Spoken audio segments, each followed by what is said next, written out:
All right, all right. Good morning, afternoon, or evening, wherever you are tuning in from today.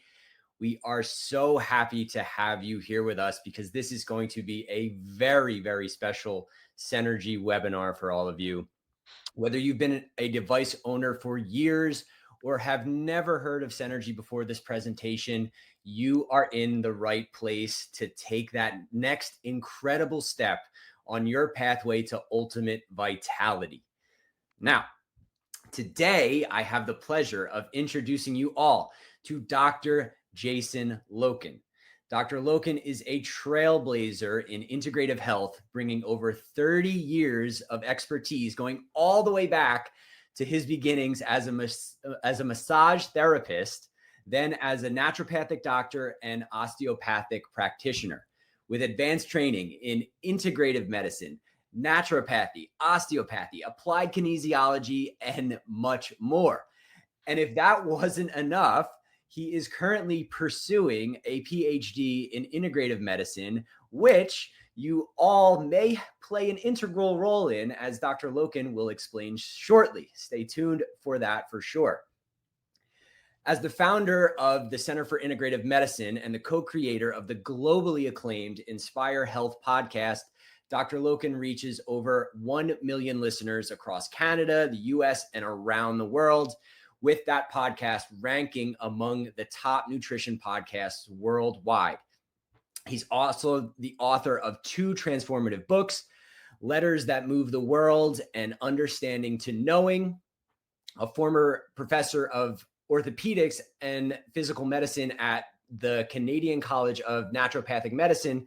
Dr. Loken is renowned for his compassionate, multidisciplinary approach, empowering individuals to address the root causes of imbalance and achieve profound health transformations.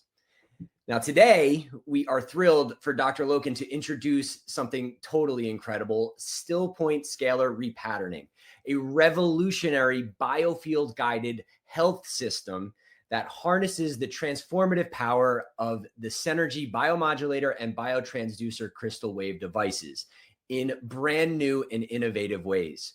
By weaving together quantum physics principles, scalar energy science, and consciousness-based integration, this incredible modality creates a deep parasympathetic restful state where the body's innate intelligence recalibrates, outdated patterns dissolve, and spontaneous vitality unfolds. Designed for practitioners and health seekers alike, Still Point Scalar Repatterning integrates breath, intention, and the advanced scalar field activation to foster that multi-dimensional energetic enhancement. This entire process is amplified by group coherence, which we have today, and the powerful Synergy devices, both of which you will experience firsthand in just a few moments. Dr. Loken will share how this approach expands the potential of the Synergy BioModulator and BioTransducer crystal waves, offering a new frontier in health that bridges science and spirituality. And make sure that you stay tuned until the end, because Dr. Loken has some exciting announcements, including some exclusive free, yes, free opportunities and some amazing Synergy package discounts as well to deepen your engagement with this groundbreaking work. Take it away, Dr. Loken. Thanks so much, Alex. Wow, that's a mouthful. So I'm going to try and unpack what Alex talked about there for you in a very user-friendly way and break this stuff down. And it's always fun hearing your bio. It takes you back 30 years on just where my life has led. And to be totally honest with you, it's like most of the stuff that I've really come to that I think has been the most transformative for me has just been through my own personal experience and things that I've tried just as Jason on my own and with my family, and what I've seen working with clients over 30 years, and just what I generally have found to be really at the heart of what I think helps people not only heal, but really live their life in a way that is most in accordance with you individually. which I think ties into so much healing. And we're going to break that down in more detail here in just a moment. So, Alex, can I share my PowerPoint screen here? And are we all set for that? Yep. Ready to go. Okay, can everybody see that okay? Yep. It's coming Yep. through great. Yep. Okay, great. So, what I'm going to talk to you guys about today is something that has really been forming over decades. And I'm going to share with you a personal experience I had with it as we go through the presentation here on how this all comes together. And I'm going to show you guys how to actually access this yourselves and how all of this ties together is I'm really excited about this because I'm super excited when I see people get really interested in energy, frequency, vibration, magnetics. This is the next era of healthcare, and I really feel like you guys are in the right place because the more that we start to see health and wellness and our lives unfolding from a place more of physics, it starts to make more sense and actually becomes much more impactful. So let me first get our medical disclaimer out of the way. So the information presented in this webinar is intended for educational and informational purposes only. It's not medical advice, should not be used as a substitute for professional diagnosis, treatment, or care from a qualified healthcare provider. I'm not diagnosing, treating, curing, or preventing any disease. If you have or suspect you have a medical condition, always seek the advice of your primary healthcare professional.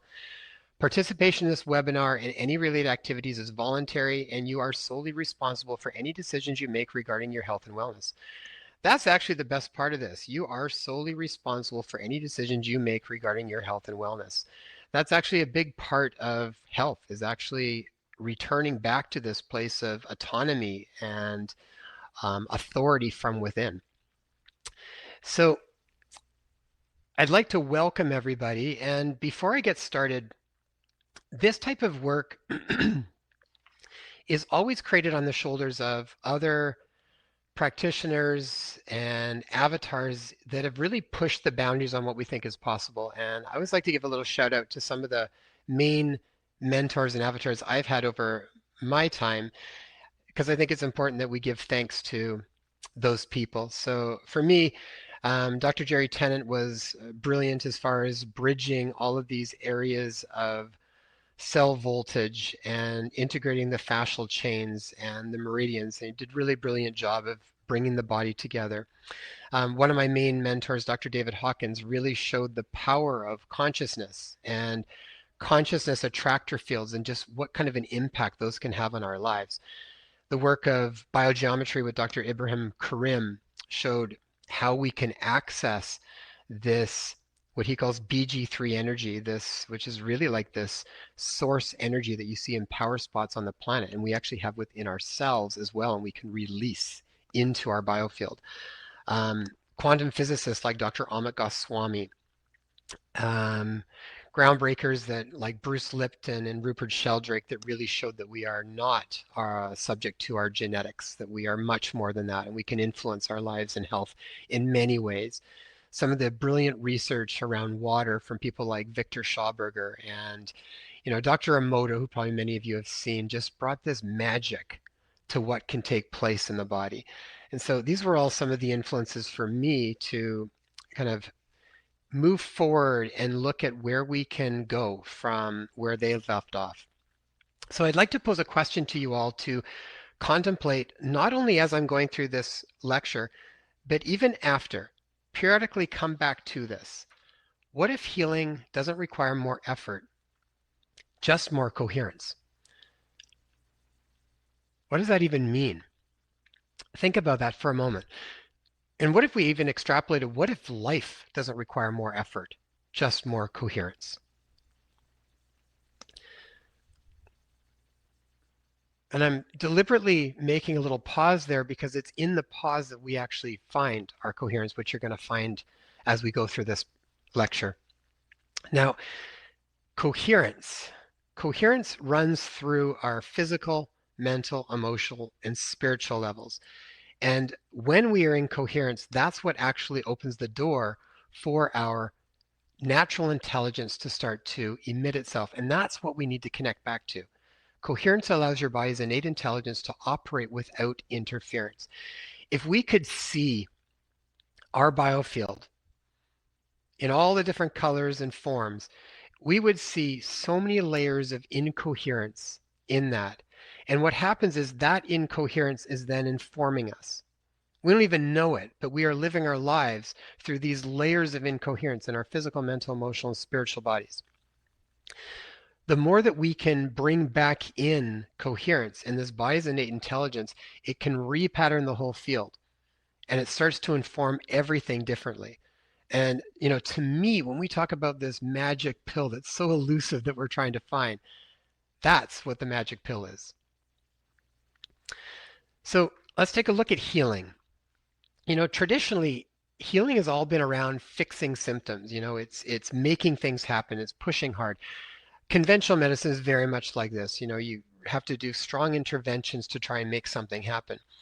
And from a Chinese medicine perspective, this is really a very yang approach to health and wellness. It's like this male sort of energy that is a bit more aggressive and it wants to make things happen. And there's nothing wrong with that. Sometimes that is very important and we need that. But what I've generally found over the years is that at a certain point, for really deep healing to take place, it's a yin process. And what I mean by that is it's more around letting go. There's a surrender involved in it. There's allowing yourself to connect to something that is going to inform you that is far greater than your conditioned mind. Most of the time when we are trying to figure out what we can do to heal ourselves, we're still operating in limitation. For the most part, all we know what to do is what our past has explained to us. And at a certain point, we have to move and connect to something that is much deeper than that. In naturopathic medicine, we call this the vis medicatrix naturae, that natural healing force. In osteopathy, we sometimes call it the inner physician. When we connect to that, that knows what is best for you specifically. And it will provide you the insights on what's necessary to actually move forward and to heal. And that's what we're wanting to connect to. So we don't heal by force, we heal by frequency. And when we look at the graphic up here, chaos is incoherence. Coherence is when everything starts to move smoothly and we move into alignment. And if you take a pause for a moment and just kind of think, where in my life is there levels of incoherence? Where am I not operating from a place of coherence? And I don't mean that as a judgment. I just mean this is typical. And you're going to see as we go along here what kind of layers of incoherence we're dealing with. But coherence is much more powerful. And we're going to discuss that as we go along here too.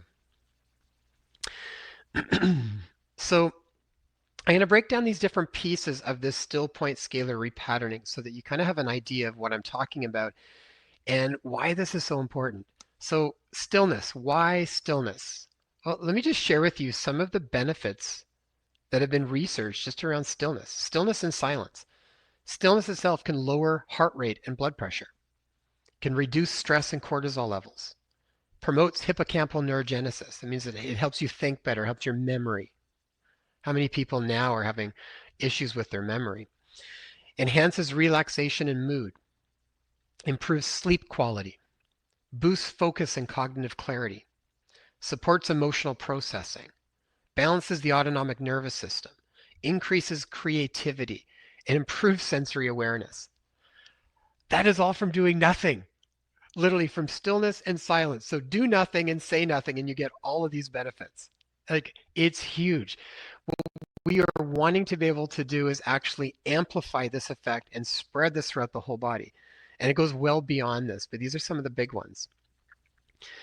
By doing nothing and saying nothing. This first one lowers heart rate and blood pressure. That was actually done from a study they did back in 2006 where they were looking at the benefits of music therapy and relaxation music on the nervous system. And they actually found that 2 minutes of stillness and silence was significantly more beneficial than the relaxing music was. But what's interesting is this is so powerful, yet I would say arriving at a place of stillness is probably one of the most uncomfortable things for a lot of people to actually do. I don't know how many people out there, how many people have a stillness practice, whether they have a prayer practice or whether they have a meditation practice. And this is not any of those things necessarily, but if you do some of that stuff, you're tapping into it to some point. So I'd like to just throw into the chat, just mention, I just want to see how many people actually have had some kind of practice with even slow stillness, even short periods of that. And Alex, just let me know if anybody's responding there.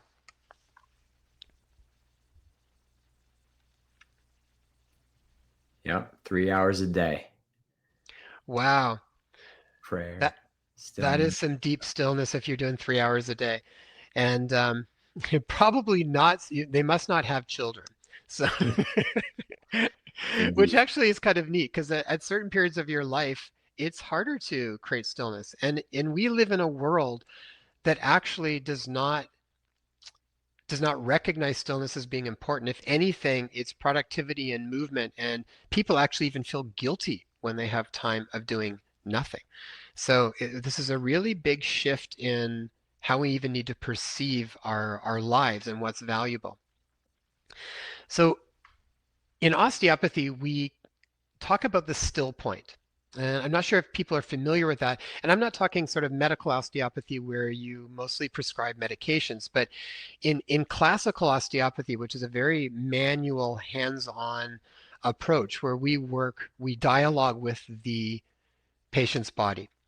And you dialogue with many different systems. You can dialogue with the cranial sacral system, with the fascial system, with the visceral system, with the fluids, with the electromagnetic system, all of these things you can kind of have a dialogue with.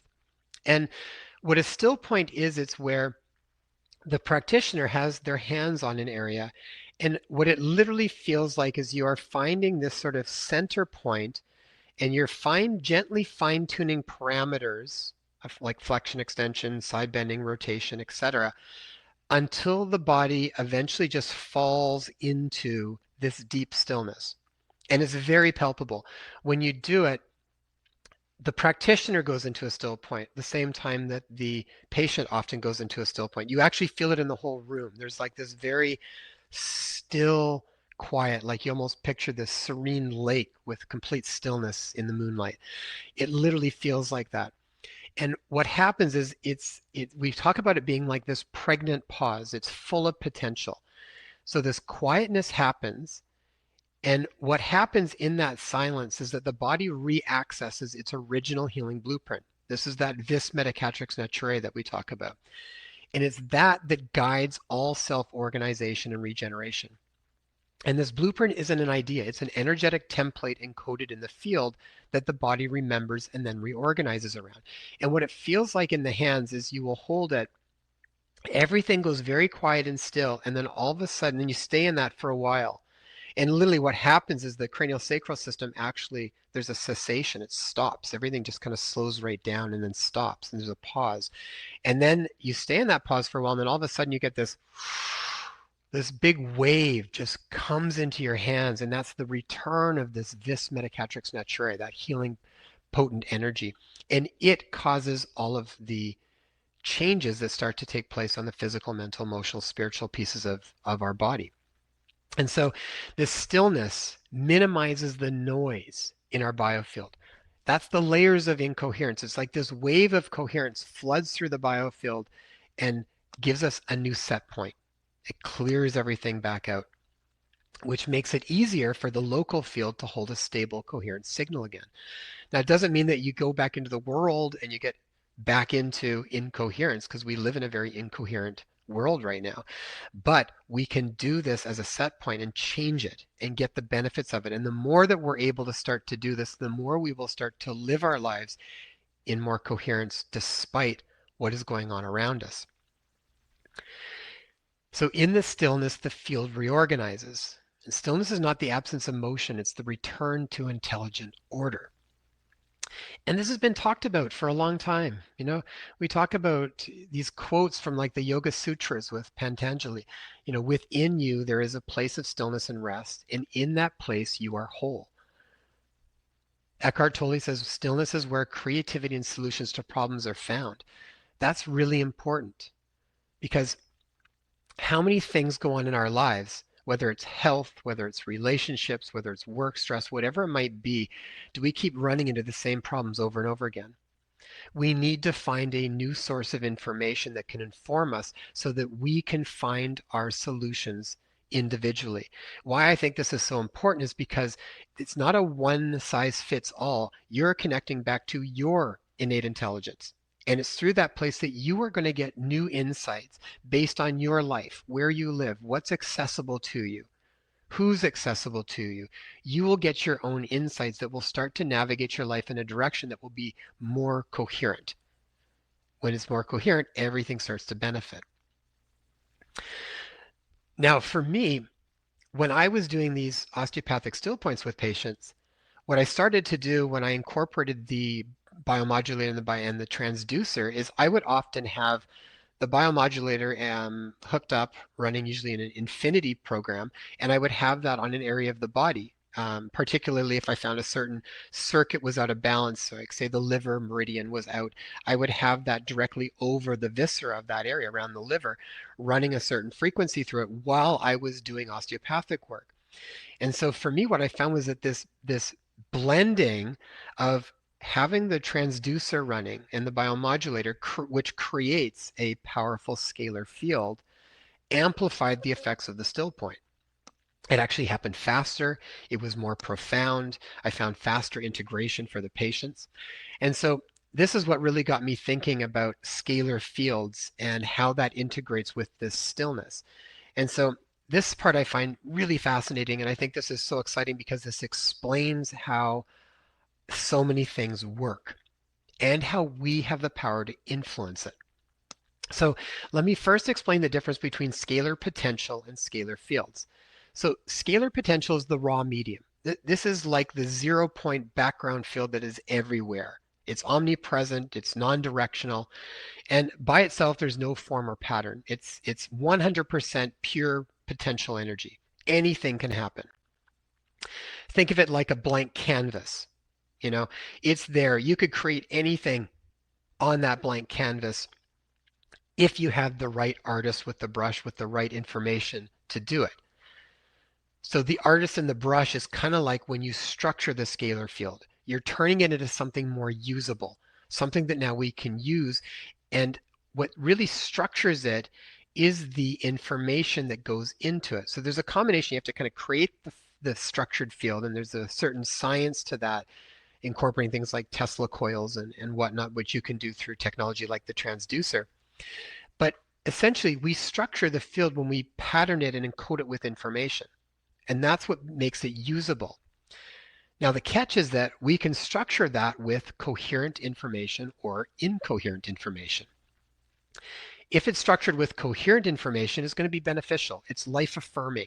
It's harmonizing patterns. So we can do that with things like heart coherence, meditation, sacred geometry, intentional healing work, and beneficial technologies like the transducer that are designed to create powerful scalar standing waves that we can sort of bathe in and inform the field from.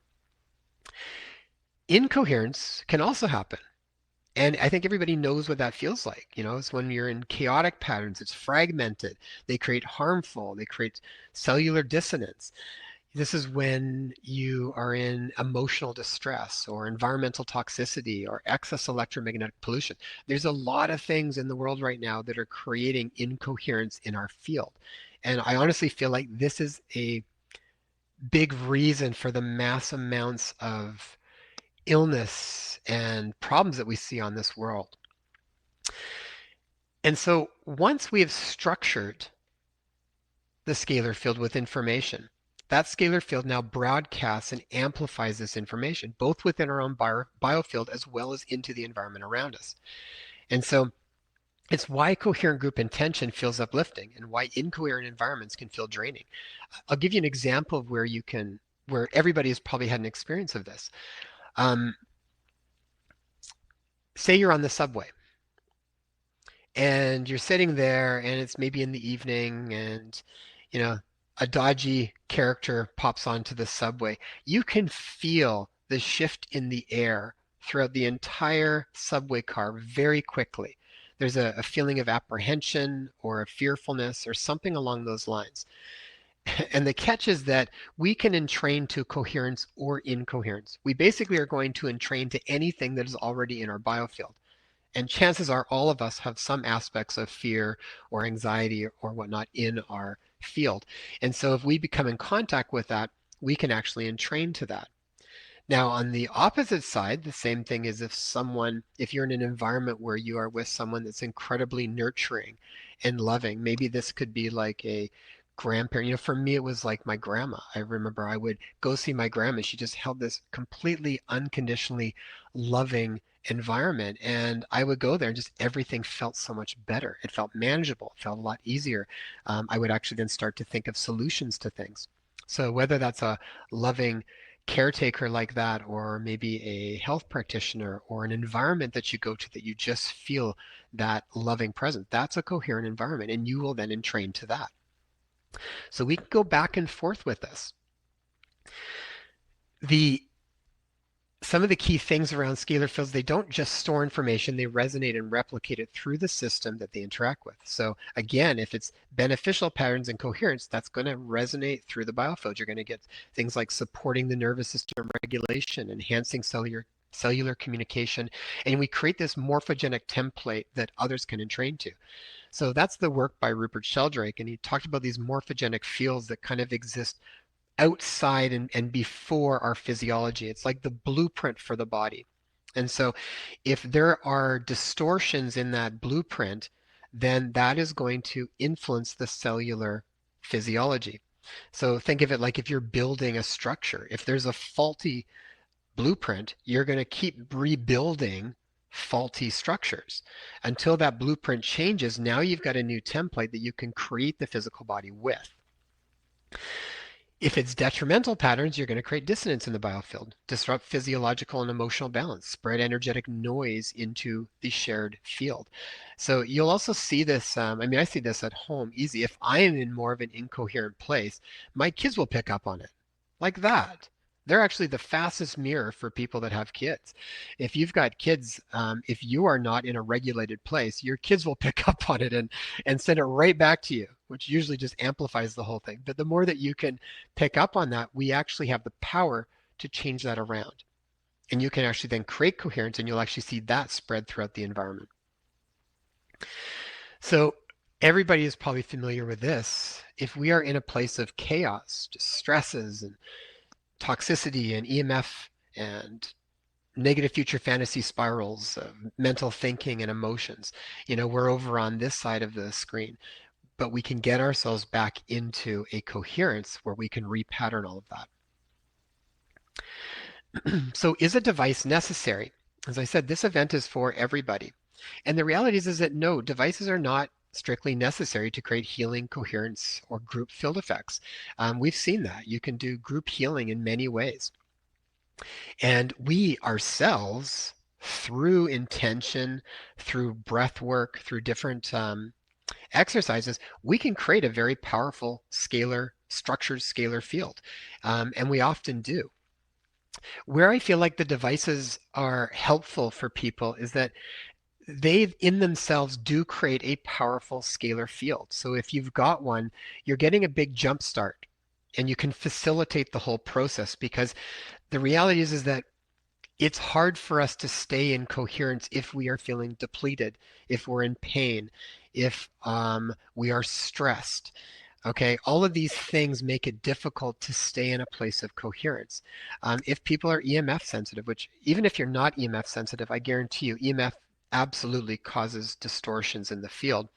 And a lot of people are feeling the effects of that. A lot of animals are feeling the effects of that too. So if the system is depleted or disorganized, if a person has difficulty accessing coherence on their own, when you want to accelerate or stabilize transformation, it can be very helpful. If you want to create a more stable and coherent field in both individual and group settings, again, it can be a very good support. I feel like a lot of these technologies, like the BioModulator and the transducer specifically, are these really brilliant bridging technologies, because I do feel like our bodies are capable of doing all of this very elegantly on its own. But I feel like we are up against a lot of stuff that's making it difficult to access it.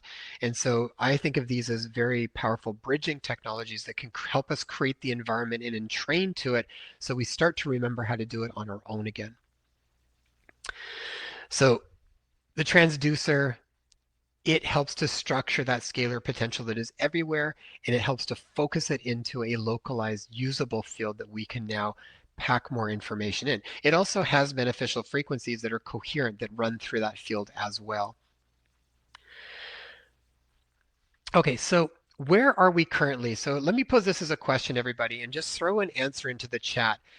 If we were to look at the percentage-wise of how much information in our environment that we are being exposed to, do you think is coherent information? So what percentage do you think is coherent?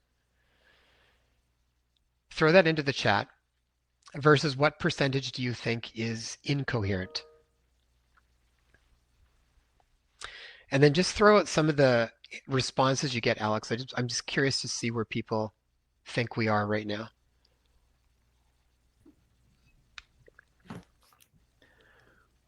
Ooh, not much coherence out there, Jason. Not much coherence. 10, 5, 2, 20, 5. Oh, one says 50-50. One says -20 for the coherence. So that's probably the closest guess so far, I'd say. All right, good, good. Well, I would say you guys are on the right track. It's estimated that when we look at all the things that kind of create incoherence, if you look at things like mass amounts of electromagnetic frequencies. Dr. Ibrahim Karim of biogeometry has done some really amazing research looking at electromagnetic frequencies and its effect and how we can mitigate that using scalar fields essentially. Biogeometry creates certain scalar fields. Geometry can create certain scalar fields. It's information into the field. But when we look at the amount of electromagnetic frequencies, toxicity, because you got to remember too, something that a lot of times people don't talk about is water. Water is incredibly important. And in our bodies, that is one of the main ways that we move frequency through our body. So if we can't create structure within our water, it's very difficult to move that frequency through our body. We need to be able to structure. Electromagnetic frequencies, toxicity, all destructure water.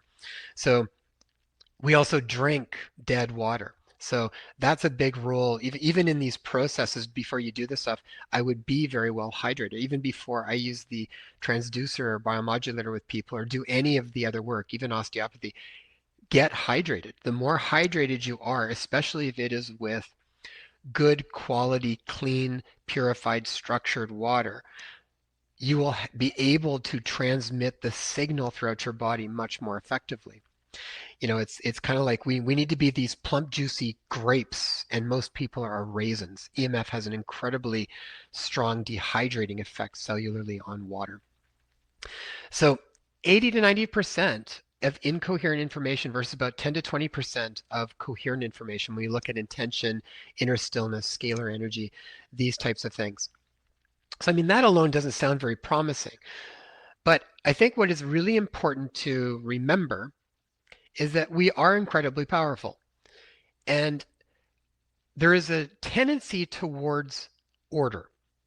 Coherence is in general, coherent fields are much more powerful because they're more efficient. There's a tendency towards order. The body wants to be in coherence. Its natural state is coherence. Its natural state is not incoherence. Incoherence by nature is self-destructive. The incoherent fields actually cancel each other out. So you actually have to pump a lot more incoherence into a system to maintain it being incoherent. Whereas coherence, if you have strong sources of coherence, you can create massive changes in yourself and in the environment around you. Dr. David Hawkins used to talk about this in consciousness research. He would show that individuals of exceptionally high consciousness that would calibrate in the levels of unconditional love or peace would have a ripple effect that would influence often millions of other people and raise the level of the whole sea. So all of that is very possible. I remember interviewing Dr. Jill Bolte Taylor. She had a massive YouTube video that was on her stroke of insight. She was a neuroscientist who ended up with a stroke and then sharing her experience of what it was like being this neuroscientist of kind of going in and out of her right and left brain, basically. Really brilliant episode. It was one of the major TED Talks that came out years back. I was talking to her and we were talking about this, and this ties into incoherence in some ways because you need to keep bringing incoherence into your system for it to stay in incoherence. And I'll give you an example of how many of us do this on a regular basis without realizing that we're doing it. When we get caught up in negative future fantasy spiral thinking, right? We are creating ourselves in incoherence. So if we get caught up in fear thinking and whatnot, we will keep that cycle going.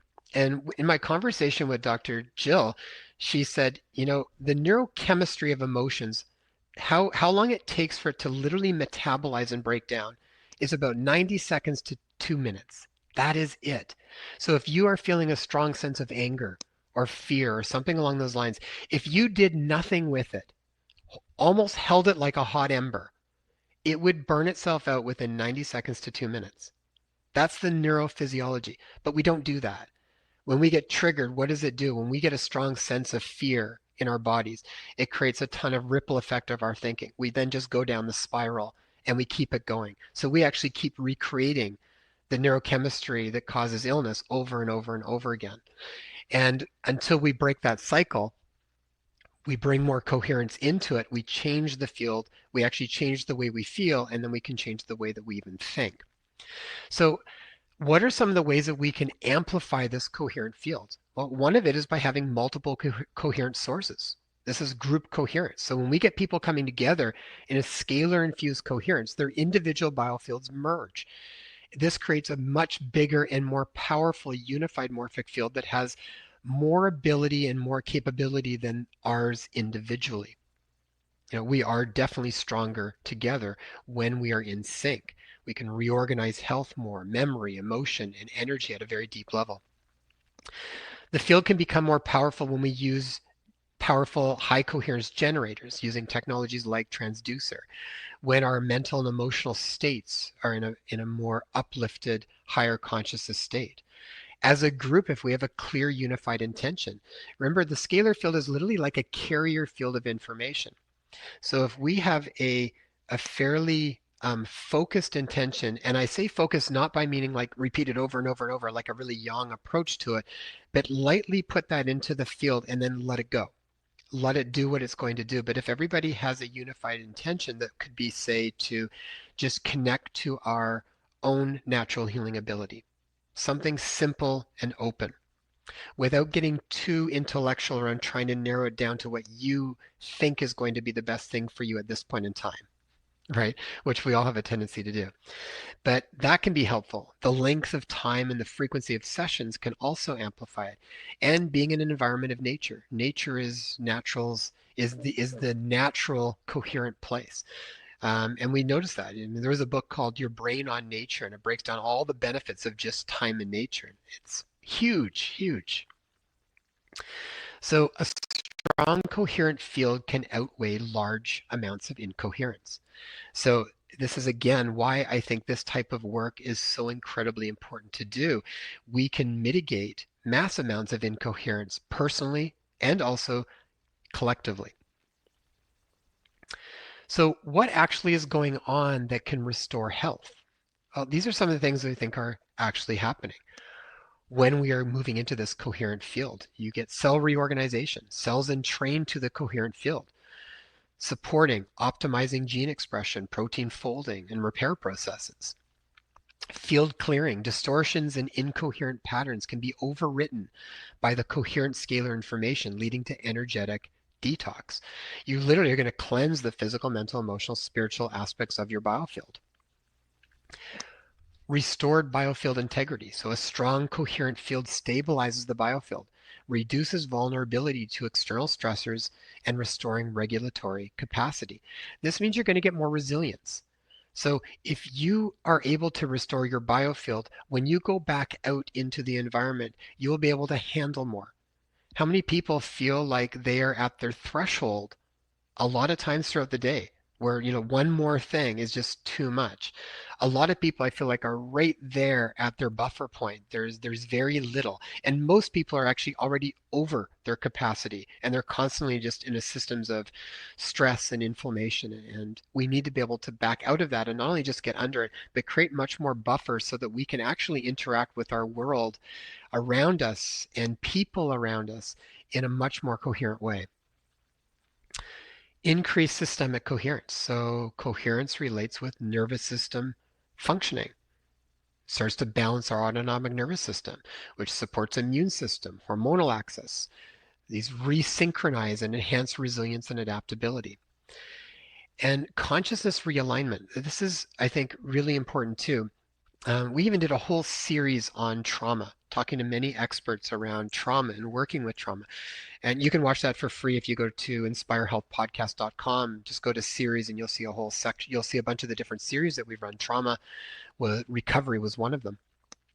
There's a lot of work in trauma, and sometimes I think we actually just have a hard time getting out of um, traumatic patterns that have gone on in the body, and these sit there like these anchors, right, and really create distortion. And anybody that's used the biomodulator and transducer knows when we're testing, you'll see, you can test these. You'll see them through muscle testing. You'll see them through using the pendulum. You'll see where your polarity is reversed, and a lot of times that has to do with emotions that are there. I would say 9 times out of 10, there's an emotion that's tied with that. When we repattern the field, it's literally like putting this wave of coherence, of strong coherence that ripples throughout. And there's a period of time where you are then in coherence. Those patterns that were no longer serving you actually dissolve. They're actually gone. They dissolve in the coherent still point. Now, most of the time what happens is we have a hard time letting them go because we are so creatures of habit. We actually start looking for them again. How many people have actually done something where their pain went away, gone, but they couldn't quite believe it, so they keep kind of going back in and checking to see if it's still there. It's like a sore shoulder. It's like, I don't know, like, and you keep moving and eventually you find it again, because we bring it back into our field. So if we are doing this type of process, I think we keep clearing the field. And in doing that, we're then reinforming it from this innate intelligence, and then we can actually operate differently. This is where real change starts to take place. So when your biofield is in a place of chaos, it's hard to heal. It's overwhelming. It's hard to deal with what goes on in our world. When we start to move over to a place of coherence, our biofield repatterns with that new information. That healing intelligence spreads throughout the entire biofield. So this is still point scalar repatterning is basically a blending of these concepts. It's a blending of reaching a place of stillness on your own. So rather than a practitioner creating a still point in you, you actually can create your own still point very, very effectively. And I would even say, in many ways, I think it's even more powerful because you're doing it through your own agency. You're an active participant in it. You're not just sitting back and letting it happen to you. I think in that process, a lot of power goes back into the system. So still point scalar repatterning works by accessing the body's original healing intelligence through deep stillness, and then structuring a coherent scalar field so that that intelligence can be transmitted and trained and reorganized through the entire biofield. So without stillness, there's no access, and without structure, the scalar waves, there's no integration. These two things have to happen together. And together, I believe that they unlock true repatterning. So I think of it as still point being the doorway or the portal, and the scalar field being the pathway that allows it to move. And so we first have to, the healing impulse must first be remembered. That's where the stillness allows us to connect back to it. And I don't mean it necessarily pops up like a mental remembering. It doesn't have to. But the stillness allows us to connect back to that innate intelligence. And then from there, we transmit that through the field. So there's 5 key steps involved. And what I would like to go through with people today is The first two, we'll do a very brief one just so you can kind of get a bit of a feel for it. The first step is to create internal coherence. And some of you may be very familiar with this. This is getting into a heart-focused breathing. So heart rate variability has been a powerful tool that shows that we can get our body into a coherent state very clearly.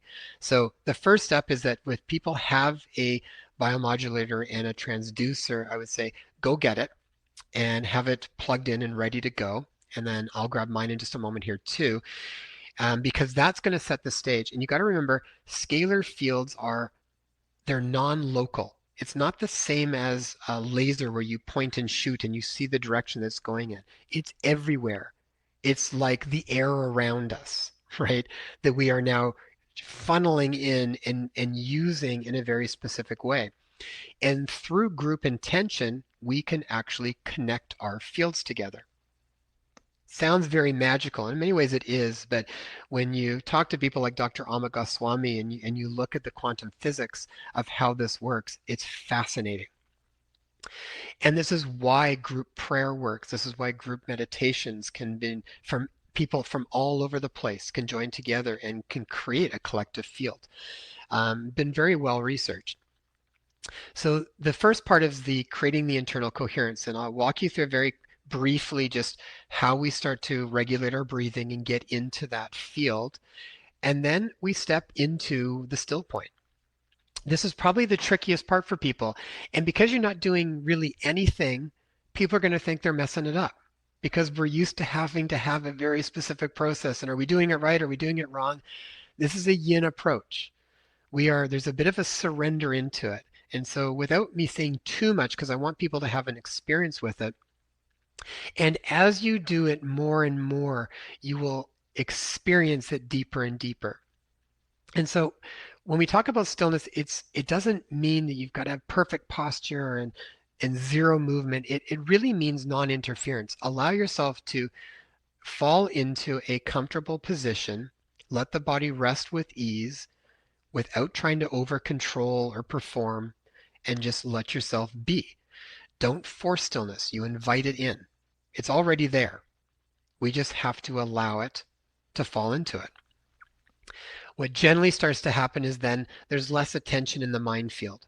Okay, it's not trying to stop thinking because you will never be able to completely stop thinking. If thinking hits a cessation, it's going to happen on its own. Okay, what the key is just catch a little bit if you are getting into patterns of thinking. Don't follow the trail down. I often say, oh, I'm just going to kind of watch that, and I often bring my awareness more internally to my body. So don't allow yourself to get carried away with them. And this receptive attention is more of this yin quality. There's an openness and a softness and a listening that goes on. So we're not trying to seek or push or find something or arrive somewhere. You're inviting what already wants to emerge. You're not just going into stillness, you are already surrounded by it. Okay. So that's probably the trickiest part is for people to do this. And what's funny is when you do an osteopathic still point, what happens in the hands is there's like an agitation often initially. It's almost like the body is trying to find a bit of an escape route to move. You find the same thing with fascial unwinding when you create into an area where you're trying to hold tension. Eventually it falls into a still point, but initially there's agitation. It's almost trying to escape. And I find it's the same thing when we try to sit. Pema Chodron, who was a Buddhist nun, she used to say, we are always trying to stay one step ahead of this restless energy that we're afraid of. And it's why we're constantly have to do.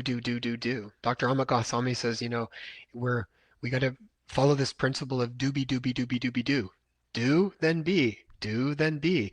And the being is the being in stillness and silence so that we actually get informed on what we're supposed to do.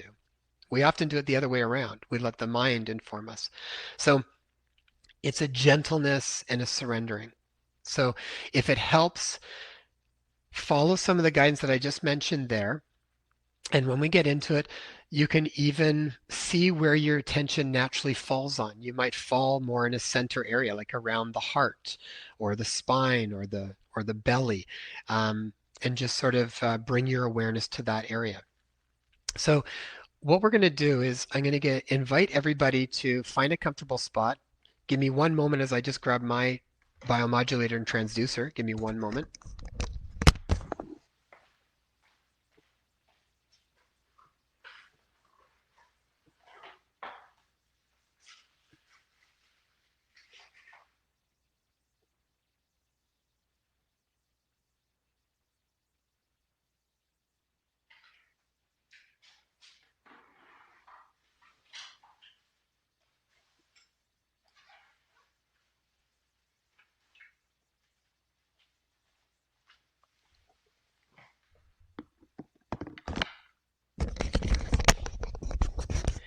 If you have a BioModulator or a transducer,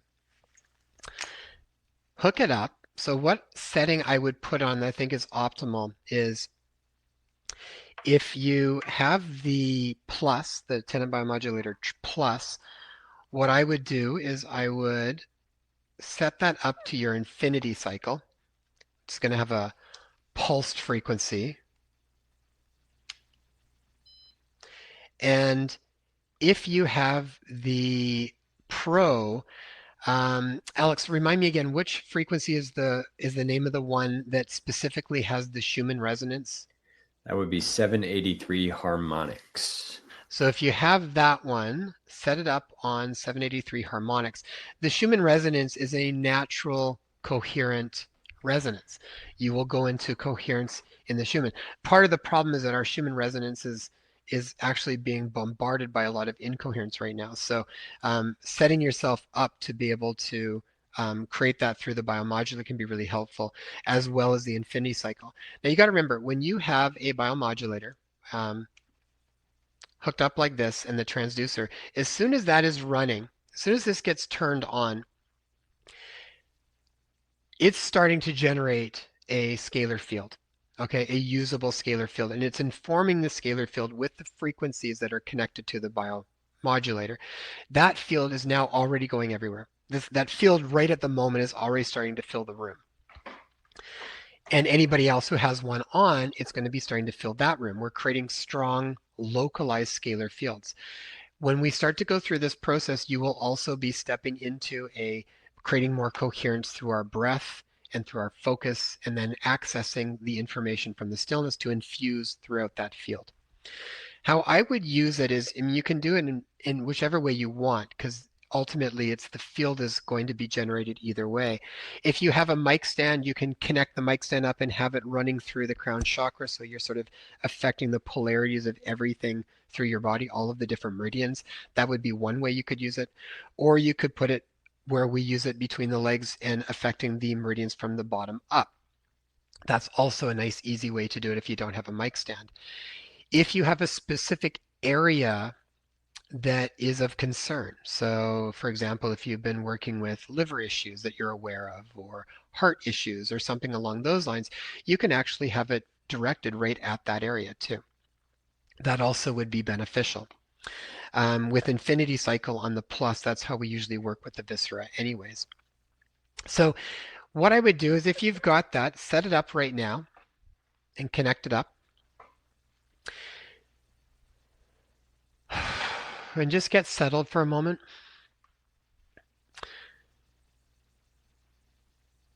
Take a couple of breaths in and out. And I'm going to walk you through this process just shortly. And then we're going to sit in silence for just a few minutes. Okay? So everybody find a comfortable position. Let your body just fall into its groove. You're going to take a deep breath in through the nose. You can do this with your eyes open or closed. Out through the mouth or nose, whichever is more comfortable for you. Take 2 more nice deep breaths in through the nose, out through the mouth or nose.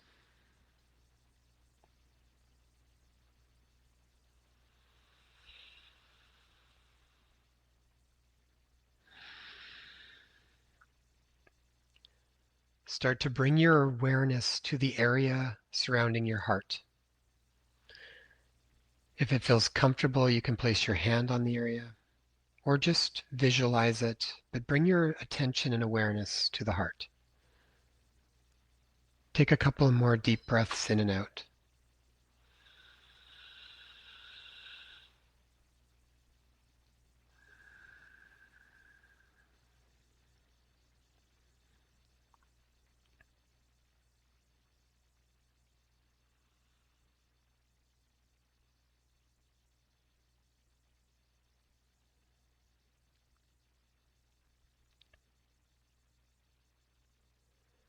Start to visualize as if each breath is breathing in and out through the heart. Take a couple of breaths visualizing that.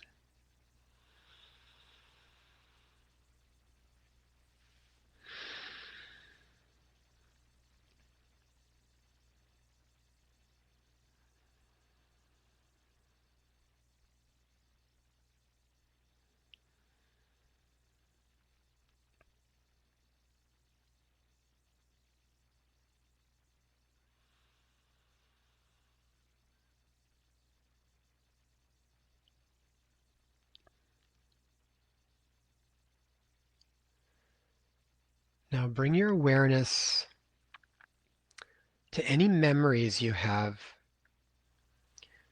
that make you smile, whether that has to do with a certain animal or a person or a situation where you felt filled up with appreciation, joy, happiness, ease.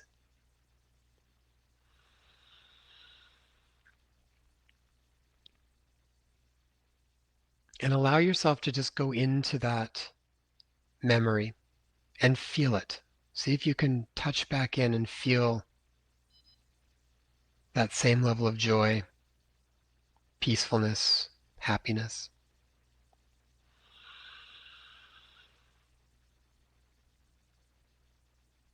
And if you can't find one, just keep breathing and keep your awareness on the area of your heart. Do that for a few more breaths on your own.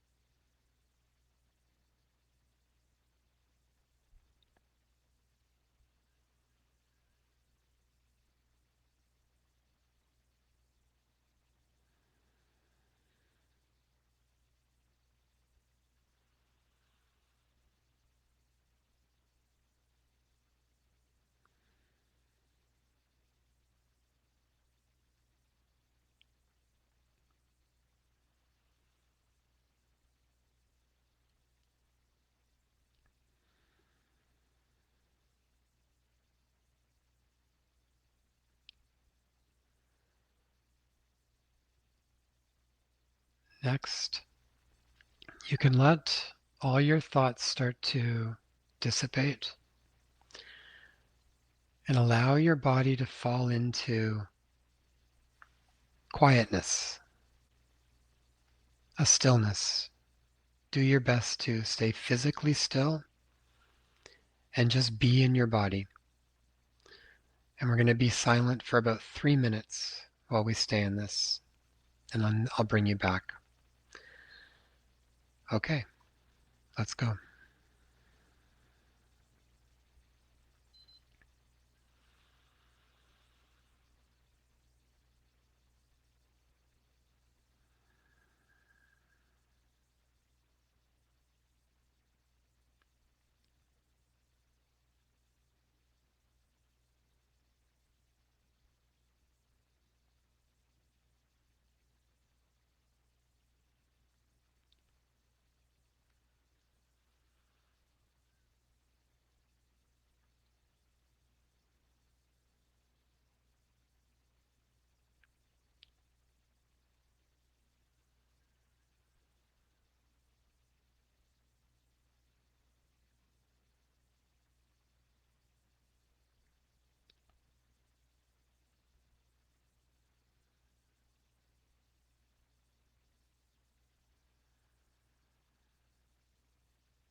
Take a deep breath in. Bring your awareness to your hands and to your feet. Start to gently move your hands. Wiggle your fingers, wiggle your toes.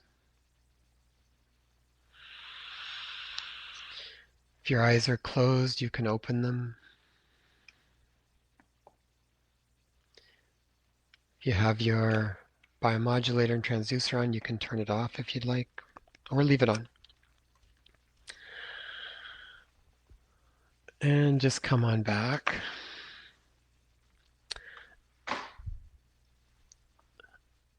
Write a couple of comments in the chat. How did that feel for people?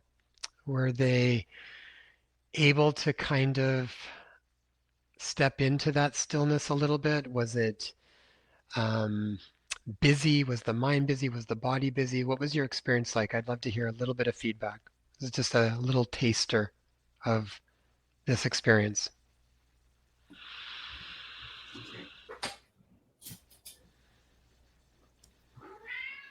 Claire says it was delicious.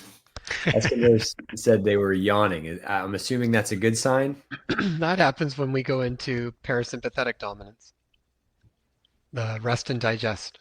Yeah, breathing becoming more open, almost falling asleep, calming, focused, bliss, totally relaxed, stillness, wonderful, relaxed, drowsy, now awake. Interesting. This is such a neat point of what people need, right?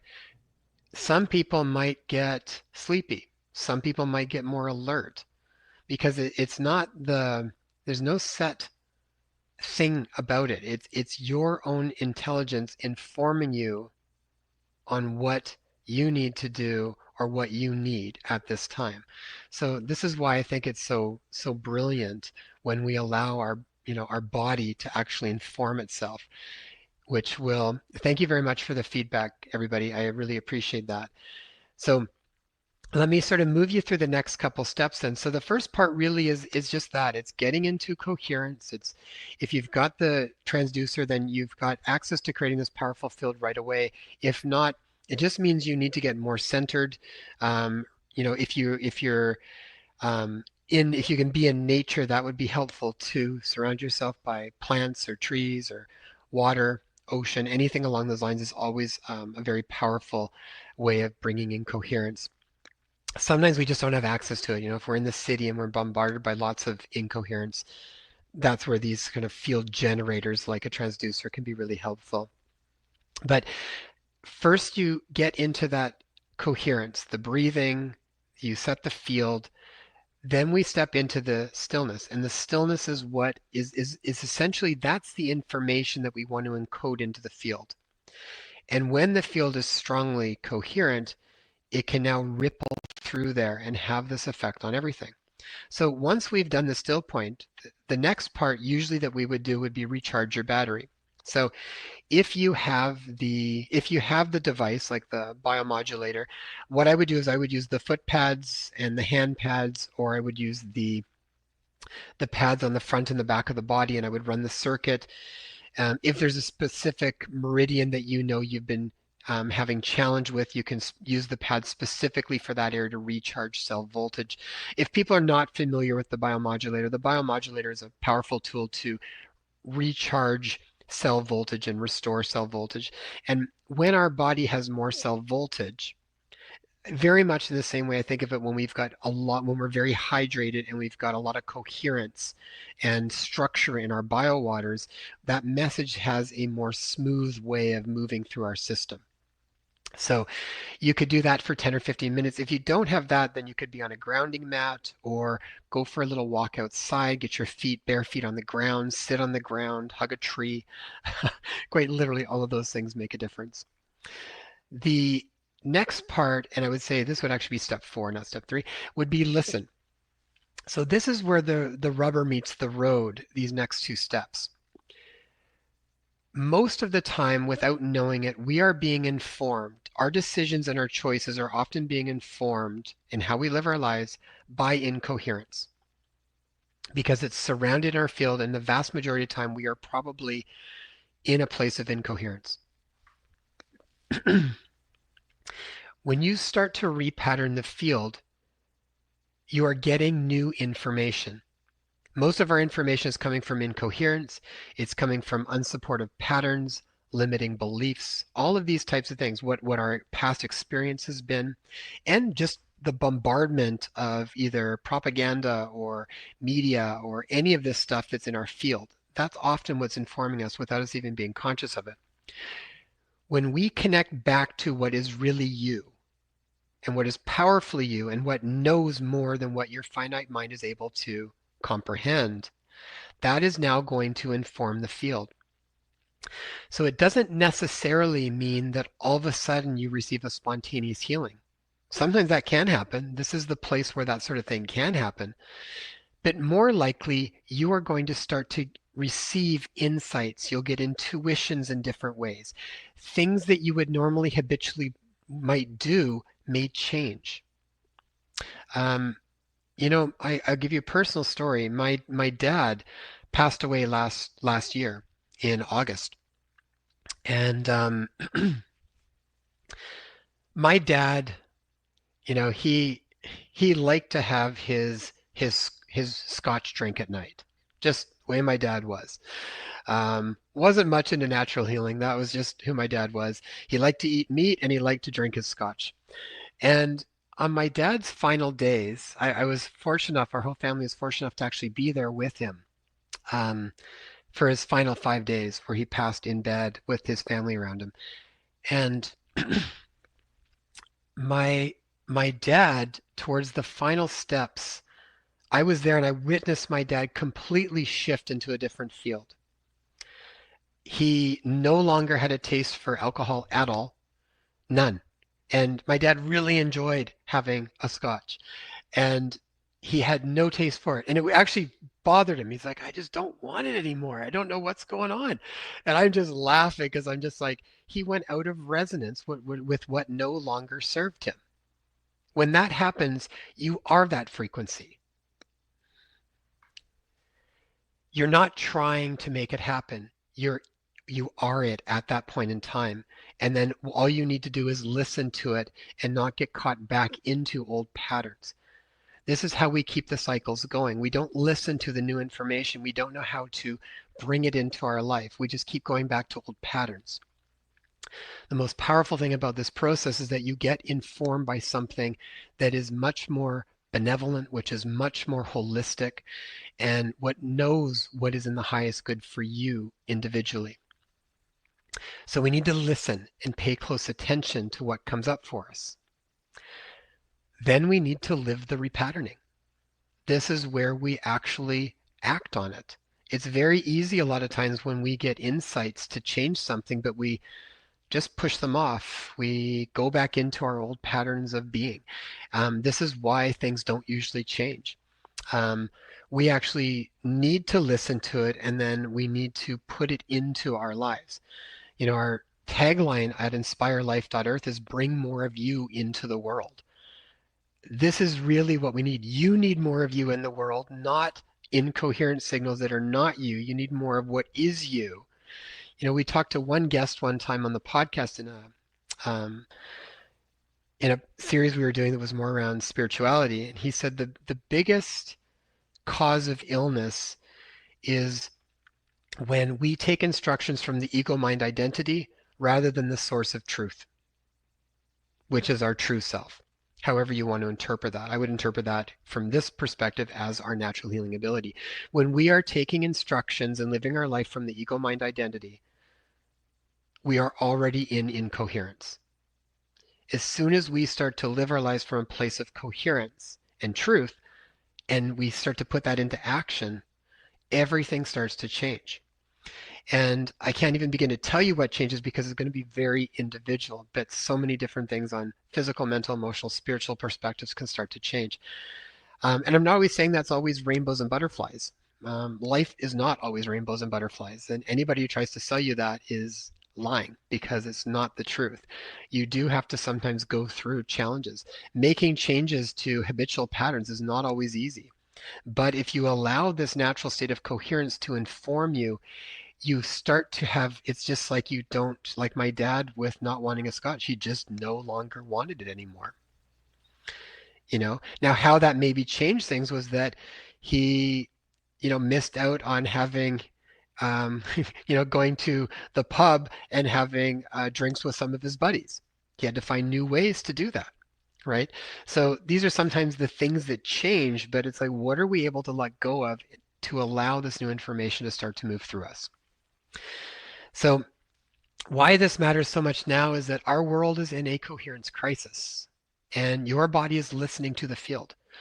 And you can choose to be a transmitter of coherence or a transmitter of chaos. We've got that choice. And I believe that we can create something that looks more like this, both within ourselves and around the planet.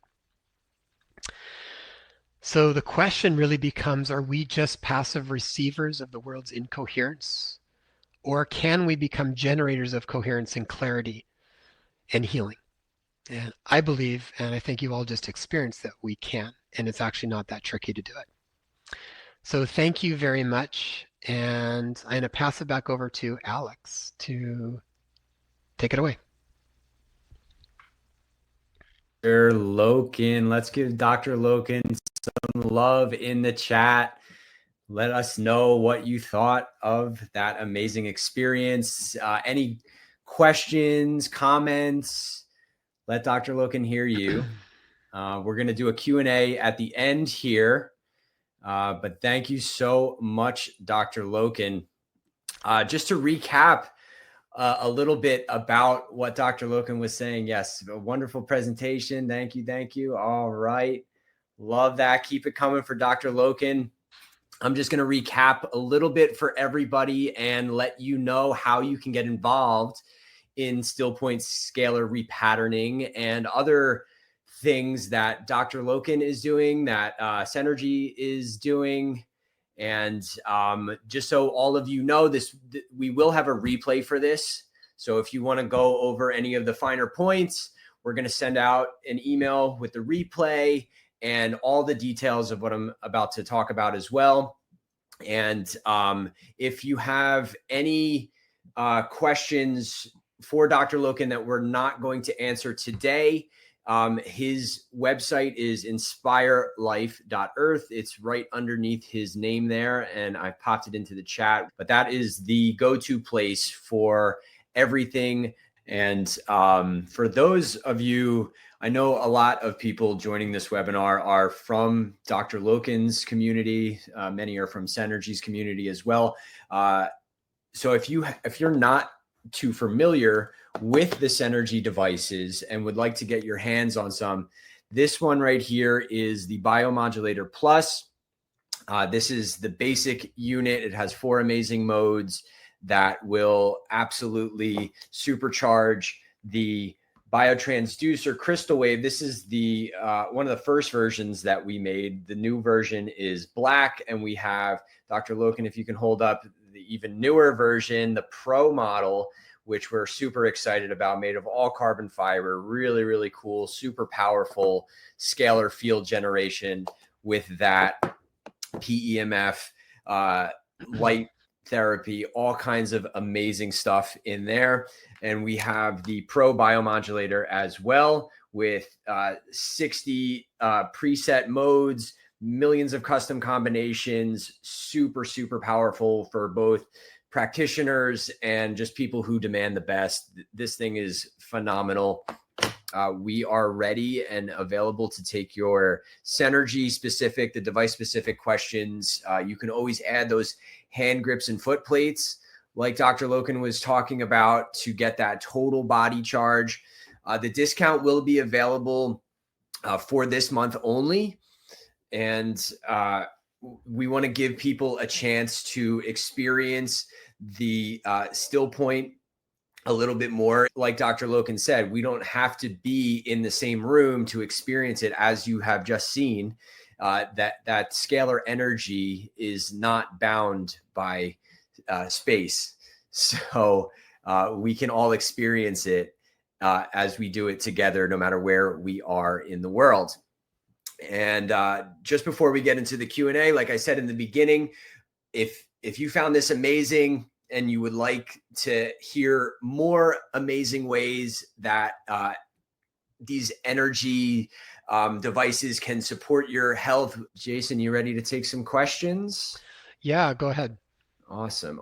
So you mentioned earlier in your talk about structured water. What is the best way, in your opinion, to get that? Yeah, I would say for the most part, anybody drinking regular water, it's dead water. So we we talked to someone specifically around water a year and a half ago or so, Ralph Sudeth. He created a different structuring water device called a Hydriva unit. And I think things like that can be really helpful in the home to be able to structure your water. But the gist is that if the water sits for a long time, also when it's been chlorinated, all of these things destructure the water. Victor Schoberger he was one of the original people that basically lived in nature and just observed it and saw how powerful living water was. His books are really instrumental in a lot of people that have moved in this direction around structuring devices for water. So I think the big thing around that is that you want to be able to drink structured water. So your intention can structure water. Just, Dr. Emoto showed that. Coherence, anything that has coherence, water is going to be a carrier of it. Water is it's like a liquid crystal, so you can embed information in it, very much like a quartz crystal. That's why you can embed so much information into crystals. They're good carriers because they carry so much structure. And so they can carry information. So water, to structure it, even you take a moment, put your hands around it and just say a prayer. Dr. Emoto showed this. You can start the process of structuring the water. I like to use structuring water devices as well. I mean, I often layer levels of support. So I will put water on a biogeometry grid that has a specific geometry to it that my water sits on. This water right here that I'm drinking is sitting on a biogeometry plate that is charging my water with what's called Bg3 energy, that energy you would see in power spots on the planet. Um, the Hydriva unit, I think, is a very good quality unit that you don't have to change filters for. It just structures the water. If you can't get something like that, if you can get good natural underground spring water, that is naturally high quality structured water. We sometimes do a little pilgrimage with the kids. There's a underground spring about an hour from here that we sometimes drive over and hike up with our with our jugs and fill it up with the spring water and walk it on back. So there's a few different ways that you can do that, but the cheapest way would be your intention, your focused intent, genuine. Why we pray before meals. These types of things all have an actual physiological effect outside of this. Giving thanks makes a big difference. Outside of that, you can create your own sort of structured water devices. You can kind of look online to see that. But things that structured are it's when water moves around all these nooks and crannies. And watch what happens in nature. When water is moving in nature through streams and rocks and crevices, and it's being immersed in the sounds of nature, like the wind, the birds, all of these things. It's a frequency, and all of that stuff informs water. Schoberger would talk about how water starts off actually as being immature, almost like a baby, and you actually can't even access it when it's immature because it actually would take nutrition from your body. Almost like think of an infant where it's like it needs nutrition. It doesn't have so much to give back yet. And it actually water almost like this life form where you can't even get it. It's underground. But as it moves through all the nooks and crannies and it absorbs nutrients and minerals from the earth, it emerges when it actually becomes an adult, when it actually becomes mature. And now it actually has something to give back. When you drink it, you actually reinfuse your body with minerals and whatnot. So natural spring water is wonderful if you can access it. I hope that Awesome. helps. I know that was a bit of a tangent there, but there's a few different ways that you can do that. No, for sure. Just like like everything, you can get it naturally, or you can enhance it in some way. Yeah. I use the Axiom hydrogen water generator that is on Synergy.us. I feel like it makes amazing water.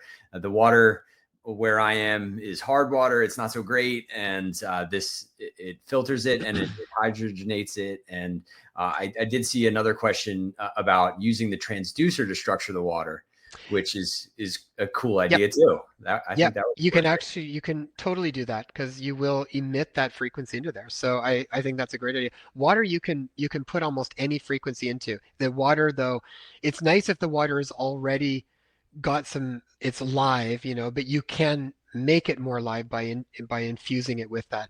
And you'd mentioned hydrogen water. So hydrogen water and structured water are different things. Structured water is the structuring process of water. Hydrogen water can also not be structured, but hydrogen water has tons of benefits on its own, as does hydrogen gas. And yes, I know Synergy's got a good quality one that they use. We use a hydrogen Brown's gas generator as well. And I think when you start to look at the research on hydrogen, there's an institute called the Molecular Hydrogen Research Institute, I think is even the website. They've got like about 2,000 studies on hydrogen. I mean, it's like, it's a no-brainer when you start to see how much of an impact that can have too. For sure. Amazing. All right. So we have a few questions on maladies in the body. So cancer, Lyme disease, mold. Um, is is charging up the body helpful for those types of things? Yeah, so how I think about health around everything is our main job is to get the distortions out of the way so that we can get back to a place of coherence and allow that to reinform the field. When that's happening, then what will happen is you will even start to get inklings around what actually is going to work for you. And as a society, specifically in medicine, we are so used to handing things over to somebody else to tell us exactly what to do. And I get that, and I've been a part of that in many ways too. But what I've found is that when we start to connect back to that place that is informing us, can you guys still hear me, or am I frozen here? You're Oh, frozen, but we there we can go. still hear you. Okay. Yeah. You will start to get your own inklings coming in. So, it would be like, okay, say you're dealing with Lyme disease. If you're able to first get out of the incoherent patterns of like worry and fear and all of these different things that usually are there, especially when we're dealing with any kind of chronic illness. Um, and you do a process kind of like this. You start to connect back to that source blueprint. Let it inform you. What do you naturally start to get drawn to? Maybe you naturally start to feel like you like the feeling of your bare feet on the ground. Maybe that's an initial way that you start to increase cell voltage in a very gentle way. If that feels good for you, that's what I would go with. I wouldn't try to overthink it. I would be like, yes, that is your body telling you directly what you need to do at this point in time. It's really just our job to start to pay attention to it. The tricky part is we've been told so many times, even when we do listen to it, then somebody else tells, no, that's not the right way. This is the right way to do it. And it creates, again, distortions. It creates a block in our ability to access our own intelligence. And so a big part of my work, particularly more recently, has I want people to get back into their own authority. I want them to listen because your body will know better than what I know on how to actually heal you. It will know the best thing for you. My job is to try to assist you in connecting that and maybe give you some suggestions. And then I want you to be able to bounce those off of yourself to see what actually works for you. It's just like diet. I could tell you what's worked for me and I can give you templates, but at the end of the day, try them out and then strengthen that relationship with your body so you start to hear what it's telling you. That's what allows you to make the moment to moment changes and not get too locked in on any one thing. There's some days where I don't have any desire to to say charge up, right? Where many other times I love it. And some days it's like I know I need to do it, you know? So it's like there's days where I might lie there with the biomodular and transducer for an hour of just lying down and kind of go into my own quiet and just really recharge my battery, or go lie on the rocks on the beach. Same idea. Um, so generally, cells function best when they have more voltage in them, right? Sometimes there's a challenge where there's a discrepancy between certain treatments that we do conventionally, which naturally lower voltage, and then trying to work with increasing voltage. Sometimes it's very difficult to do both of those at the same time. And without knowing like all details and all of that stuff, I can't really give medical advice on that. But my gut feeling would be start with something that is very gentle and see how it feels for you. If getting your bare feet on ground and starting to ground like that feels good in your body, then you are doing well with recharging. Yep. Absolutely. Absolutely. That's amazing. Um, yeah, I've seen it happen so many times where people who use the transducer, they just have, like you said, whatever they need, they get from that because scalar energy just works that way. I remember the first time I experienced it with my wife. I'm generally pretty calm, and she's more like go, go, go. We experienced this scalar field, and I'm up early morning. I'm rifling through white papers. I'm going crazy, and she's like, "Let's just calm down," because that's what we needed at the time. And so we're getting a lot of questions right now on the power level that the biomodulator should be on for the transducer work. And I think you just answered it there, Jason, where it's whatever feels comfortable at Well, the moment. what I would say for that, when you're, because again, there's no harm that's going to come from this. Like what you're basically doing is, and our goal is actually we want to create a more powerful field, because what that field is, remember, is it is allowing the information that we are connecting to from stillness to reinform. So the stronger the field is, the more that that's going to be able to move through the biofield, right? So I put it right to the very top. So I'll put it on infinity if I'm using the plus, and I'll turn it right up to the top, right? Because all I'm doing is I'm amplifying that field. And remember, the field itself is neutral. It's not good or bad. It's whatever you're putting into it. So, and the benefit with the biomodulator is that you're not just creating a field, you're also infusing the field with coherent frequencies. So you're all of those things. And you know, at the end of the day, are ultimately in alignment with healing, because that's what it's designed to help with: pain, inflammation, stuff like that. So if our intent is around connecting to our innate healing ability, that will be in alignment with what the frequencies are being emitted with the biomodulator. So, you know, at the end of the day, try it out and see what works better for you. But when I'm doing it, I turn it right up, and I just find it's not like if you have a you know, a laser on you that you're trying to turn up. It's like, whoa, whoa, whoa, that's too much. That's too strong. That's too strong. It's not like that. It's the field doesn't work in the same way. It's a different sort of sensation and different physics around it. So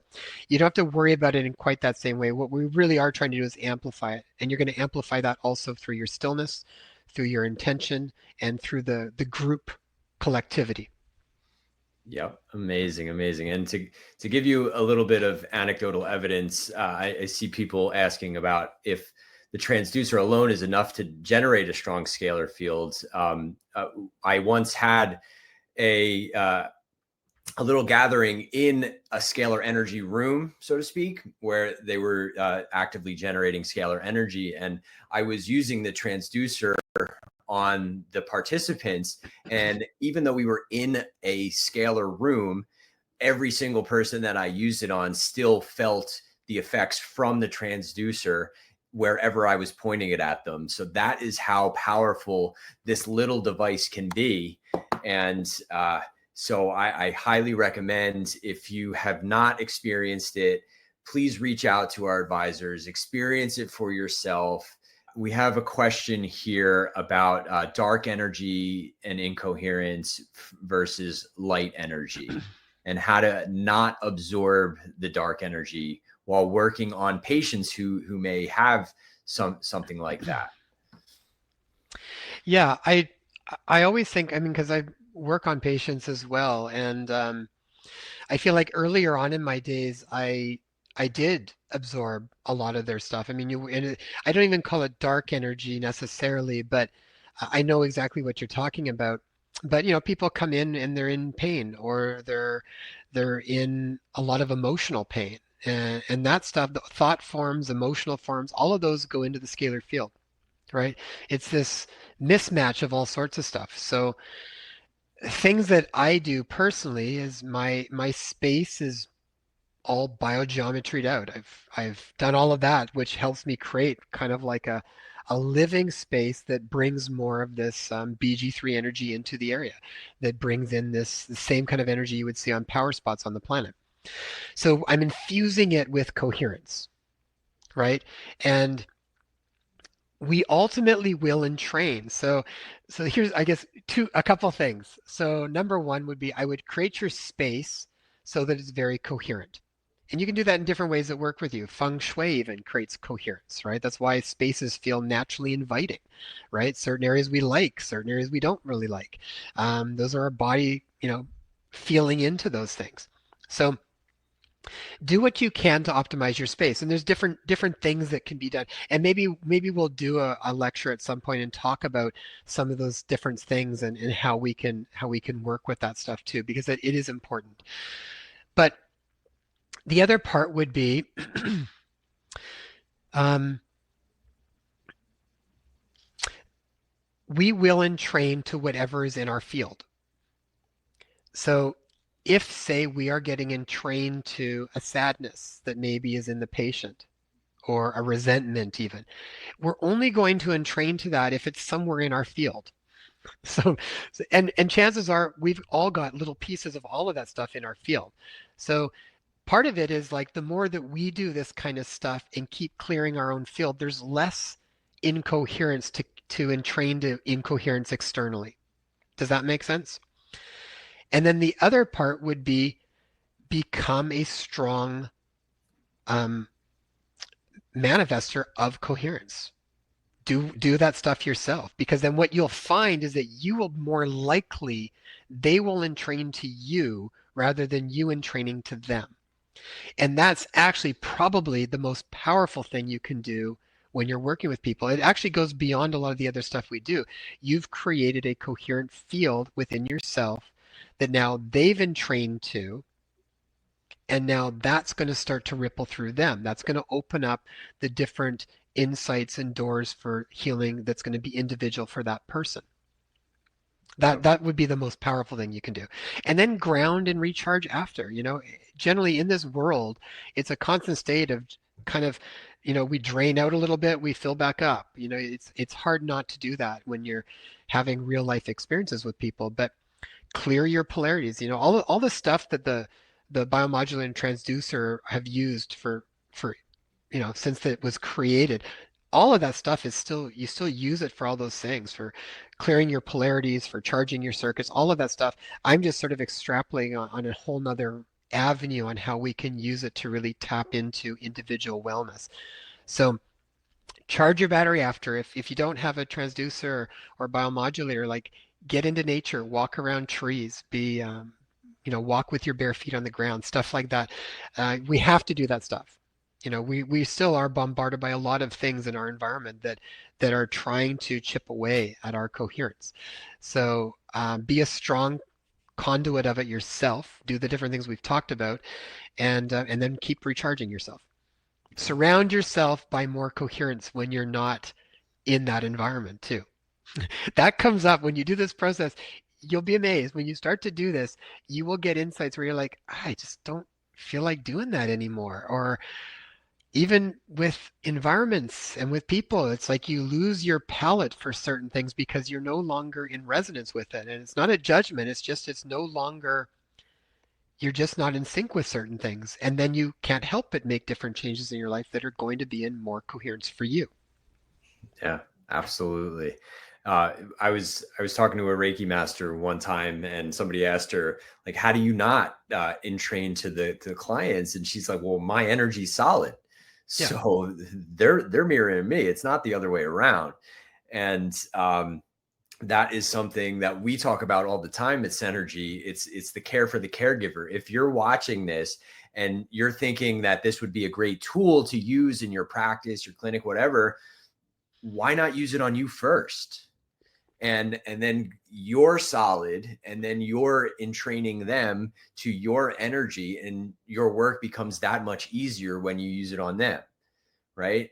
So care for the caregiver first. You put your mask on before you help others, right?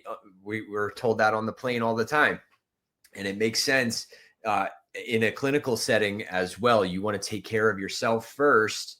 It's not being selfish, it's self first, so that you can help the best that you possibly can. We have a couple more questions coming in. If you guys think of anything more as we're speaking, just pop them in here. We're going to try to do our best to get them answered. We have about 15 minutes left, and okay, so we have, how do we use the BioModulator Plus for this exercise? Well, do you want to take that, Jason? That was what we mentioned. Like, what was the setting again? It's the Schumann resonance setting for the plus. The for the pro, it's the Oh, sorry, 780. for the pro. Did she say the pro or The, the plus? the plus, yeah. Oh, just on infinity setting. Infinity. So yeah, the plus has four amazing settings. 10.8 tends to be more for the pain, and infinity is a modulating uh, frequency setting. So it's rifling through all kinds of different frequencies and entraining your body to those. So that is the best setting for the overall well-being. And 783 harmonics is designed to tap you into that natural Schumann resonance of the earth. It's that field that Dr. Loken showed on one of his slides, where the North Pole is going down to the South Pole. It's that natural earth field, and it's the natural field in all of us. So what I like to say is it's like walking out in the sand or on grass, but just enhanced. And some people need that enhancement. I know I did. I was in a place where that wasn't doing it for me, because I let my energy go so low that it's like charging a battery that's almost at the bottom. You need a big boost in order to even start that charge again. So that's where this came in, and it totally changed my life and the way that I look at medicine in general. Let's see, any more coming in? Question. Let's see. um do you have any opinion on restless leg syndrome, if this would help with that?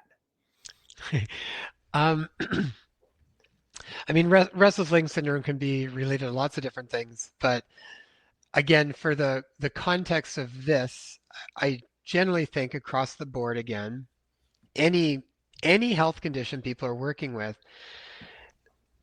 this will start to support. So, I mean, you'll start to support your physical body, which when you are operating from more coherence, you have better cell signaling, you've got better cell communication. Um, the whole hormonal axis starts to improve. Like it's realigning back to the coherence where everything functions more optimally. Almost like if you were to say, in fight or flight, things are operating in a sort of almost, if it's for too long, a bit, you start to get into incoherence, where when you're in parasympathetic, you're more in coherence. Physiologically, a lot of things change in the body when we switch those aspects of the nervous system. So, and even how we utilize nutrition. When you're in fight or flight, you burn through magnesium in big ways, which often can be part of things with things like restless leg syndrome. But what you're ultimately trying to do is, this is what I would want to see that happens, and this is what I do see happens with people. When they start to do this type of a process, again, you are going to start to get informed. And no joke, what will start to happen will be, you'll either get insights as to oh, this nutrient may be really beneficial for me, or this I'm being drawn towards this, or all of a sudden you come across something that specifically talks about restless leg syndrome, and you're like this aha moment kind of hits you on something that then will help you move towards acting in. So all of those things start to happen, and I know it sounds kind of mystical, but it really does start to happen when you start to look at things from a place of frequency. When you get in a certain alignment, information is presented to you, and it pops into your awareness, and you see it, and then you can act on it. Outside of that, anything that has to do with optimizing cell voltage has a beneficial effect on everything.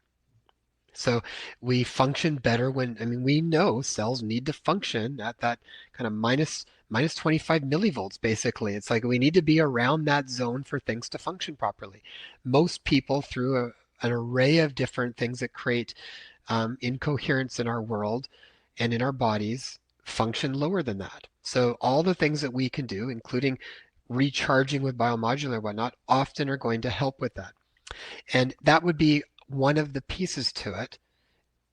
This other part is going to allow you to access other aspects of these things from a physical, mental, emotional, spiritual piece that will probably provide you more information on what next steps might even be specifically for you. Even to reach out to a practitioner that you resonate with that maybe can help you with that.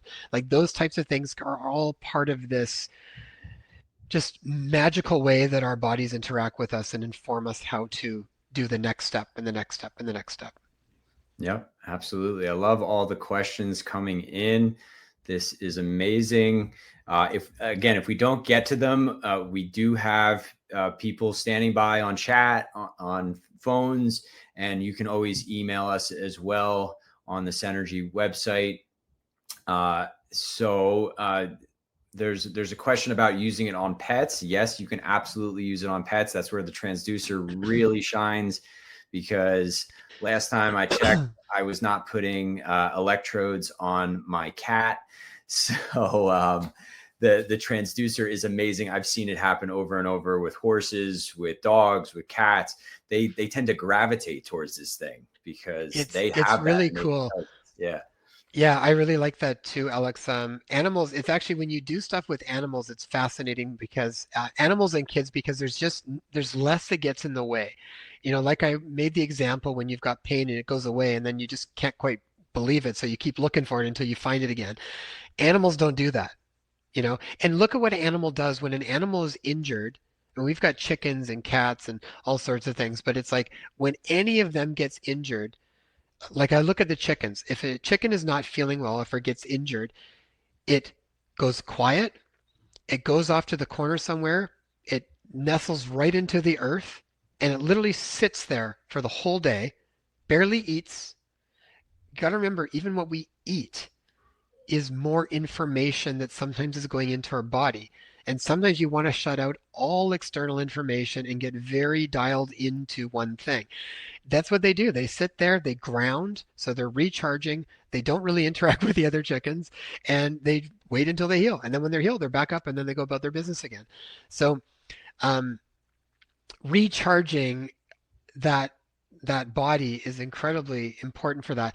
And animals will, with the transducer and the biomod. Sorry, I was losing sight of my question when I was getting on the chickens. Um, we've had like our cats or when we had dogs have injured themselves, and I love being able to use this. I'll actually get them right down, and one of our dogs who's getting old, who was usually more upstairs, would come down to us specifically to get treated. Like when it was injured, it would come and it would lie down, and I would put it on I would run through the 10/8 setting usually, and I would be using the transducer all over its inflamed hip because it had arthritis and stuff.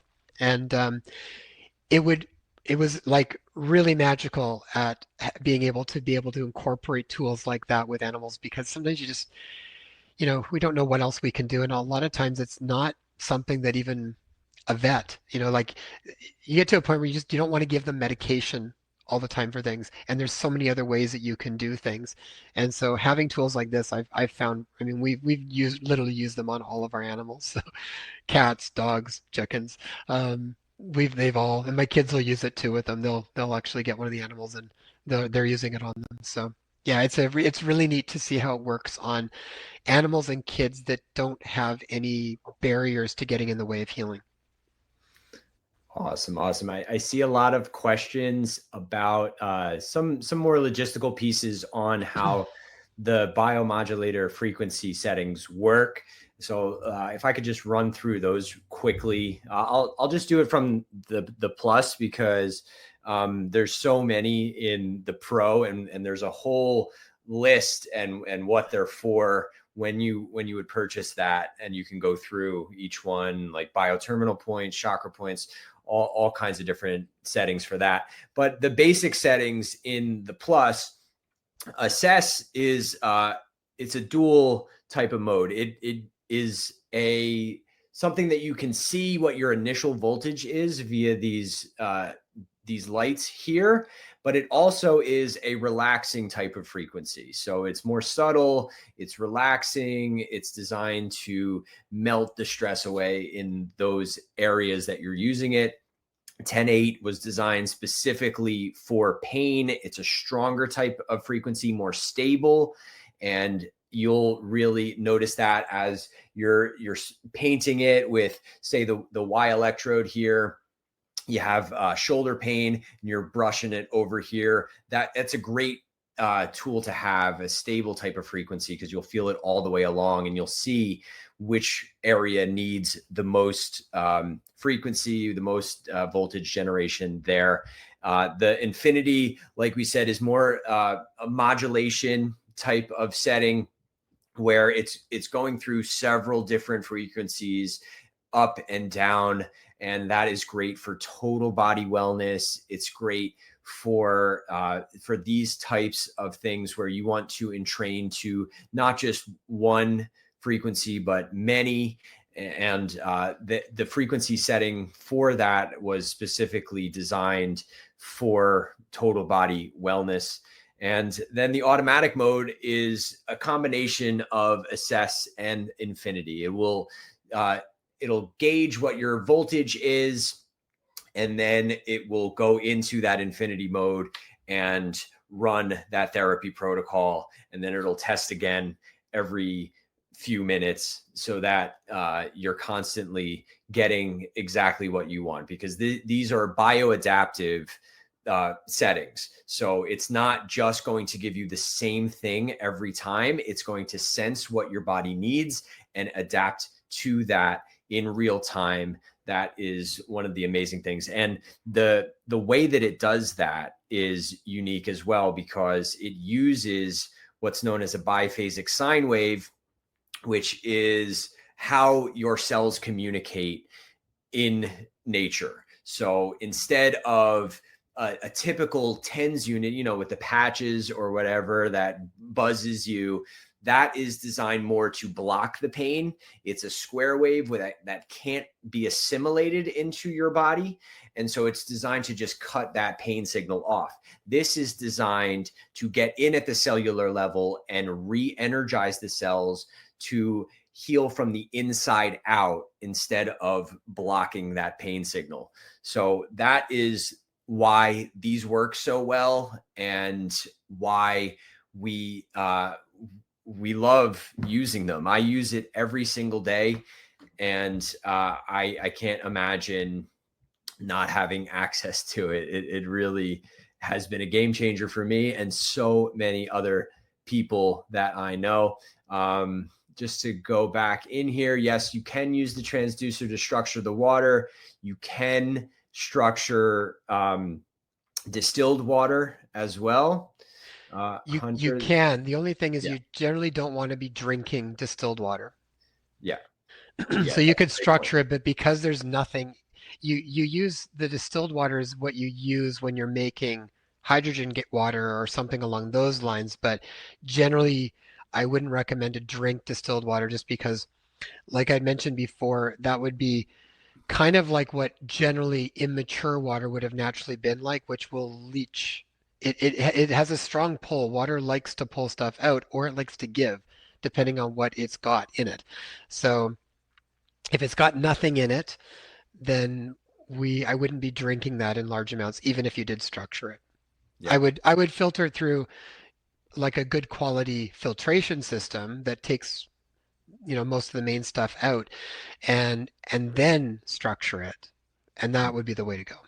Yeah, that's a great point. Great point. So yeah, and yeah, I see a lot of other questions. You like Dr. Loken said, for the animals, you point the transducer at them, they'll love it. I've seen it over and over. We have so many accessories for this. Like I just showed, the Y electrode is probably the most diverse in that it can reach all the way back and get all over the place, get in there nice and deep. The hand grips and foot plates are amazing for that total body charge. They're big, big electrodes. You put your feet on them, you hold the hand grips, and you're getting that whole body flow as it goes. The packages that we're talking about here that you're going to get $500 off will include either the Plus or the Pro BioModulator, and either the CrystalWave or the Pro transducer, and then some of the basic accessories. And you can always add accessories or packages of accessories. We have one that looks like a comb that gets in between the hair follicles. If you want to treat there, there's some that are more for like trigger point therapy, and it's all kinds of different things that are possible with that. And any of the transducers can plug into either one of the biomodulators. You can swap them. It's all good. They're all compatible with each other. The power level for the animals, just like Dr. Loken was saying, I am the same way. I turn it all the way up. But if you notice that they're squirming or something, turn it down and see if that helps more, or change the frequency setting and see if that works better. Yeah, I It's find with the transducer you don't have to really worry too much about the power level because it's a different way. But if you had the say Y electrode just tied to the biomodulator, I would kind of check it on my hand to see how how strong the sensation is, because you'll get more sensation that way, right? And then you can kind of see with your animal what specifically they like. They'll relax into it. If they like it, they'll chill out. They know. So if it's comfortable for them, then they'll just lay there until they don't need it anymore. But if it's too much, and if like, if you had the biomodulator with the Y elect and it was turned up too high, it can be too intense, just like you wouldn't want it on yourself if it was too high. And there's a range, it's just supposed to be enough that it's comfortable. So check it on yourself and then check it with them. That's if you're not using the transducer. That's if it's just the biomodulator with the Y tool. Yep. And can you just touch on cancer cells again? Again, not medical advice, of course, but just how this helps with that. Well, cancer cells are generally, and goes back to the work Dr. Jerry Tennant had done before, but he would talk about cancer cells are usually where the polarity is flipped. So when we talk about polarities, if you, I think most of you are probably familiar with this concept, but when you're when you're trying to charge a battery, a rechargeable battery, first thing is you have to put it in the correct way, right? If you've got positive and negative, it has to go in that way. Polarity switch means literally like the battery is backwards. So even if you try to charge it, it won't work. You can't carry a charge. This is where we use things like the transducer to flip the polarities. That's how the scalar energy sort of, I think, really shines in that work, is we can use it to start to address the polarity. Once that happens, then the battery can actually start to recharge again. So cancer cells tend to have a flip polarity, and they tend to be very low voltage, often to the part where they're not even negative anymore. They've gone to like a positive voltage. And so So cancer in general is very low voltage, which then means very poor oxygenation, which then means lots of different pathogens that start to get into the body. There's a lot of layers that can happen with it. So you're generally then wanting to recharge those cells to get back into a state where they can function more optimally. Now, why are there cancer cells there in the first place? It's not necessarily like you're just going to put the biomodulator on, charge it up, and it goes away. There's usually factors that are playing into it that are causing it to be that low voltage to begin with. And a lot of these things can tie into whether this is like underlying infections or toxins, or a lot of times there's a lot of emotional pieces. Every person I've worked with cancer always has a big emotional piece that's tied in there, because those things will short out the meridians. They'll short out the flow through that meridian. And depending on even where the cancer is, often relates to those different meridians. So there's a bigger picture to kind of unpack around all of that. But the general gist is that the body functions more optimally when it has proper cell voltage. It's designed to. That's normal. That's our template. Now, where sometimes people run into troubles is that if people are doing therapies that are causing low voltage, most of the conventional therapies for cancer all just cause low voltage. I'm not saying this is good or bad. I'm just saying that's what happens with them. Um, So sometimes it's very difficult to try to charge your battery while you're also depleting your battery. They just don't usually work very well together per se. So I think sometimes people have to kind of choose their route that they want to go, but you can still always support yourself doing natural things. But what you'll find sometimes, and this is sort of where there's complexities around individualized treatment, but um, it's like a lot of times if someone's getting, say, chemotherapy, they will often say, do not take antioxidants. Even though often that person, it's because the person's getting an oxidative therapy. They're getting free radicals to try to do a specific job, whether it does that or not, but that's the therapy. So to try to do something opposite, they will say will usually cause a conflict with what they're trying to do. So this is where sometimes you're really talking sometimes about completely polarized views on how to work with things. And so this is where I suggest people connect back to their own innate wisdom, let that inform them, and then see what you're getting drawn into. I've worked with lots of patients that have gone through things with cancer, and when they've really genuinely connected to that, they kind of know how to steer their ship. A big problem with a lot of chronic illness is the feeling is like complete disempowerment. And I'm not, again, not blaming the system on that. It's just this is the way it is right now. People kind of get swept away very quickly and everything gets over and you've got to do this and there's tons of fear that goes in and we lose ourselves in the process. And and and then it's very hard to heal when we have lost ourselves. There's an aspect where we need to connect back to our own wisdom. So at least we're feeling like we're steering the ship a little bit more.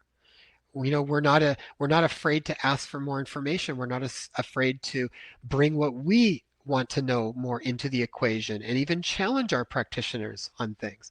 You've got every right to do all of that. And it's actually incredibly important to do it both for you and for them. And it's incredibly empowering for your body to be able to step into a place of that. That's a coherent place.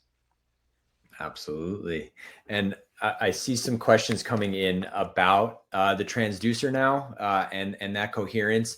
So the way that it creates that coherent field is through what's known as a dual helical coil that's inside of it. So there's two coils inside wrapped in almost directly opposite ways around a crystal that's in the middle. And what that does is it cancels out the waveform of the frequency generation that's going into it. And what's left is that pure scalar field. And that is why, like Dr. Loken was saying, it's not harmful and you can turn it all the way up for most people. And it's still very comfortable. That's why it's great for sensitive areas. It's great for places that you cannot put an electrode. and it's really nice to have for just a complement, like he said, for the polarity as well, to make sure that all the batteries are properly aligned. We know that if we put the batteries in the wrong way in the flashlight, the light is not going to turn on. So we can charge up all day long with the biomodulator, and it's not going to be completely unusable, but it will be more coherent once we use the transducer to align everything in the body, and then we can fully utilize that energy. So I hope that yes, the transducer puts out the scalar field when it is so this transducer and the black version, the CrystalWave 3, must be attached. There's no batteries inside of this. So it has to be attached to the biomodulator in order to operate. The Pro model will use the red and the blue LEDs when it is off, but to get that frequency generation, that scalar, that PEMF, it must also be connected to the biomodulator, and you can choose whatever frequency setting that you would like. To know when your polarity is flipped, Jason, do you have anything for that? Personally, you'd have to kind of learn how to assess things a little bit differently. It's not the kind of thing where you can necessarily take a device and measure it per se. These are kind of like, as Dr. Ibram Karim of biogeometry would talk about, this is sort of assessing the qualitative aspects of things as opposed to the quantitative aspects. So this gets into the world of testing the body, where you would look at muscle testing, or even using, I'll use a biogeometry pendulum that I can assess specific wavelengths. I can look to see, test, and you can test literally anything you want to. Once you start to get connected to being able to do that, you can assess a lot of things. So you can literally, touch the different areas and look to see if you go weak, or if you go strong, or if you move in a clockwise or counterclockwise way with a pendulum. That's kind of the easiest way, I think, to do it. And when people start, and also something people can learn on their own very easily. I even know people that are very intuitive, that can feel it. At a certain point, all these things are available to us. I think we're just usually are so busy, it's hard to connect to that stuff. But the more that we practice it, the more that it starts to avail itself to us, for sure. Absolutely. So the biomodulator, Cheryl, is not a PEMF tool. It is a microcurrent tool. Like I said, it uses patented technology to create a biphasic sine wave. It's curved. It's a curved type of wave. It's how your cells naturally communicate with each other. It produces the PEMF only through the transducers, and it does that through the coils, through that crystal. And depending on which frequency you set it to, that will determine what is coming out in terms of PEMF. It's very, very low energy PEMF and that's by design, because it's through the scalar field, which the scalar generation cannot be necessarily quantified by technology in a way that we think of electromagnetics to be quantified, because it cancels out that waveform, and that's why it's able to penetrate through everything, because it doesn't have that waveform slowing it down. So that's what makes it powerful and yet not necessarily quantifiable at the same time. Right, Jason? Yeah, well, and scalar fields you can't measure directly. You're looking at the effects indirectly that a scalar field could have in order to be able to measure it, at least at this point in time. Right, I right. I just wanted to mention too the one comment from Shant, who's saying, so you're saying it's okay to use antioxidants during oxidizing therapy, all chemo. No, that's not what I'm saying, and I would not give any medical advice without knowing the case around anything. Um, Depending on what everybody's journey with cancer is very different, just like everybody's journey with any condition. At the end of the day, you don't treat conditions, you treat a person. and they're all treated very individually, and there's multiple ways to work with that. So for somebody, and even depending on the type of chemo they're taking, if they are taking chemo, all of it's variable. There's a lot of factors that play into that. Um, and even what the person's comfortable and what their primary practitioner that they're working with is even comfortable. Sometimes even if there's dissonance with what those things are, that just creates more stress, rather than so that I think even overwhelms any benefit that you might get from another therapy if the whole thing just causes more fear. That's the biggest thing I think with stuff around chronic illnesses like that. They carry themselves a big scalar field. You hear the word cancer, you are now in a very big incoherent scalar field that does not feel very good. It's a fearful field. So there's a lot of stuff we need to do first, in my mind, to correct the field as best we can so that we can inform ourselves the best we can of what our body needs to do. And it's very challenging right now because we don't have a lot of practice doing it. We're used to handing everything over to experts in the field that know more than we do. And we also, most of the time, don't even value or trust what our body's telling us. So there's a whole process of reintegration and repatterning that I think we need to go through so that we really do step into the role of being the creators of our own health.